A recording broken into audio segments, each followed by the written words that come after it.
Have you ever noticed that in some Bible stories it seems like God's actually on the side of the bad guy? Well, this is the story of Jacob and Esau, where Jacob swindles Esau out of his birthright, well, and later his blessing too. Now, their mother, Rebekah, knows something is wrong during her pregnancy. She's been waiting for this moment for so long, but now that it's actually here, she can't help but feel overwhelmed. She looks up, her eyes filling with tears, and whispers, "If all is well, why am I like this?" Well, it's a good question. Why is she like this? We need to know because, well, it's the key to understanding the relationship between Jacob and Esau. And it's also key to understanding why it is that God seems to favor Jacob over the older brother.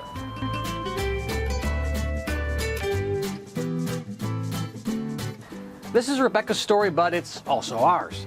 When Rebekah experienced the struggling within her, she went and asked the Lord, "What's going on?"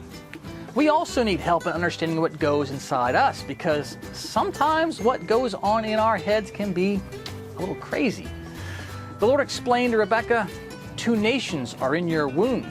Two peoples shall be separated from your body. One people shall be stronger than the other, and the older shall serve the younger." Rebekah thought she was having just one baby when the Lord explained that actually she was going to have twins. So then the struggling that she was experiencing within her made a bit more sense. In a similar way, if we want to understand what's going within us, the first step is realizing what we're experiencing is the result of the interaction of two very different forces, Jacob and Esau, which Swedenborg says are symbolic of the will and the intellect. Esau is the firstborn, and the Bible describes him as red and hairy. He's a hunter who spends his time outside. He feels things strongly and acts without thinking. He represents what Swedenborg calls the will, the part of us that loves and feels and is motivated.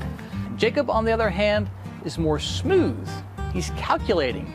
He's our inner nerd, a thinker who tends to stay indoors, and he represents what's called the intellect, the part of us that knows things, that thinks, that has theories about the way things work and what we should do. Both can be positive.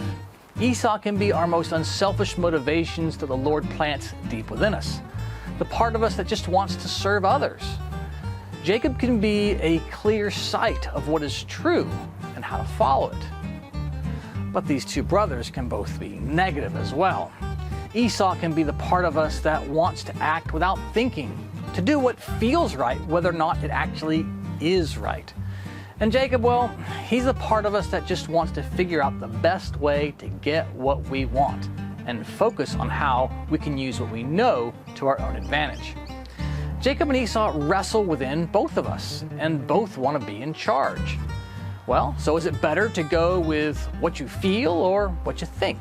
Should you follow your heart or use your head? Go with your gut or think it through? And this just isn't some interesting philosophical puzzle.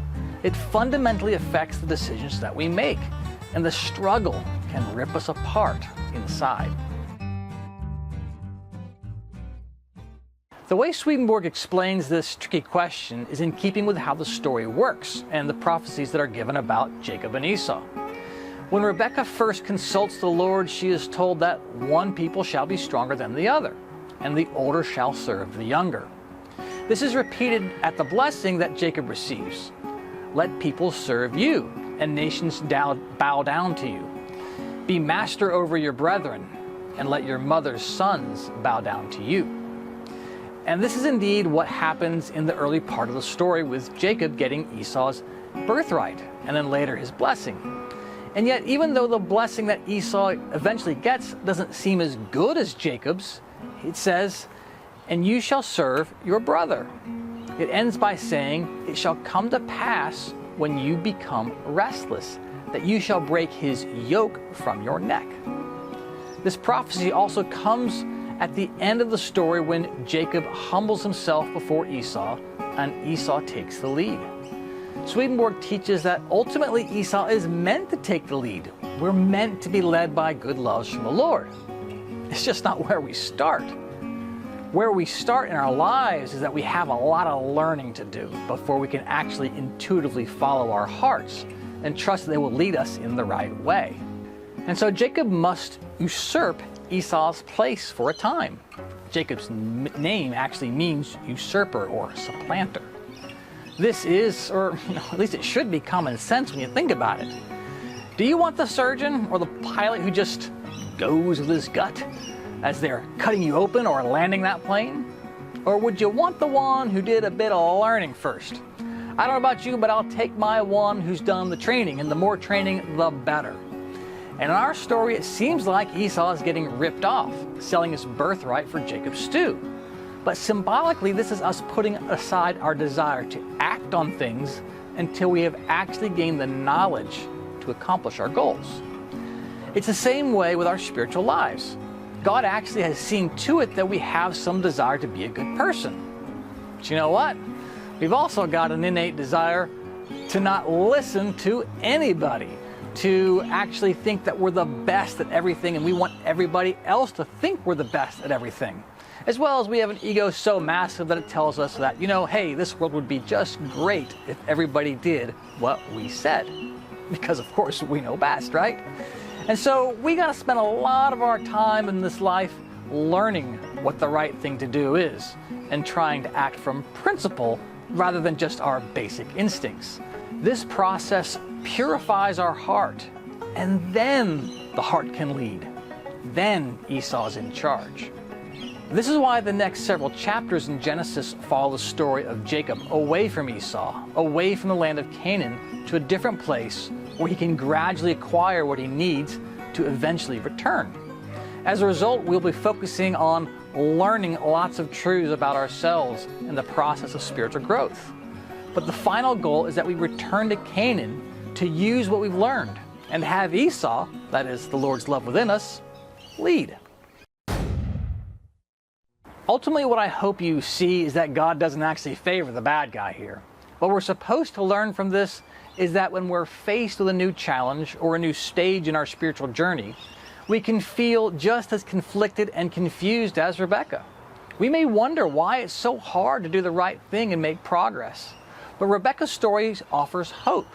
She turned to God and asked for help and gave an understanding about the forces at work within her. We can seek guidance and insight from the divine as well to navigate the struggle between our will and our intellect, represented by Jacob and Esau. It's a battle that can rip us apart inside, but with the right guidance, we can find our way. I'm not sure that I'm there yet, but Lord, I'm trying. Well, I hope you've enjoyed this video. I'm going to do a series on the next several chapters of Genesis based on a book called Shift that was written by some friends of mine back in the States, Malcolm Smith, and he did a great job with this. So what I'm going to do is set up a Patreon account. If you would like to get a copy of this book, I'll send it to you, a free PDF. Just sign up on Patreon and it's yours. And that way you can help actually work on some process with these videos. So thanks again so much for watching. All the best to you on your journey.